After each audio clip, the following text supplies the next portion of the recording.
قرآن مجید میں جتنے بھی انبیاء ہیں اللہ تعالیٰ جب بات کرتے ہیں ان سے تو کہتے ہیں یا داؤد، بات کرتے ہیں یا داؤد انا جعلناک خلیفۃ فی الارض، اے داؤد علیہ السلام۔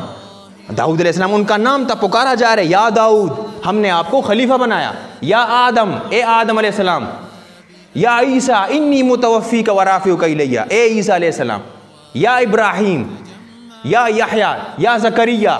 یہ جو نام ہے اللہ تعالیٰ ان کو بلا رہے ہیں، اس طرح نام سے بلا رہے ہیں، لیکن قرآن مجید میں کبھی بھی آپ کو یہ نہیں ملے گا یا محمد، نہیں لے گا، یہ ان کا ذاتی نام ہے۔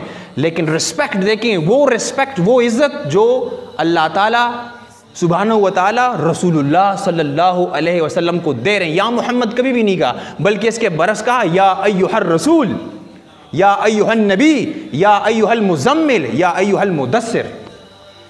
محبت دے کے، یہ رسپیکٹ دیکھیے۔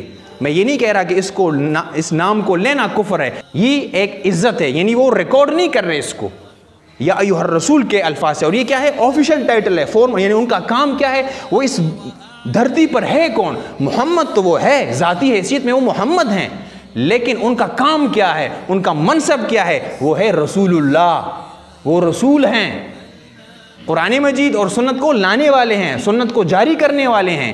تو اسی لیے کہا یا ایھا الرسول یا ایھا النبی، تو یہ ایک شرف ہے، یہ ایک عزت ہے جو رسول اللہ صلی اللہ علیہ وسلم کو حاصل ہے۔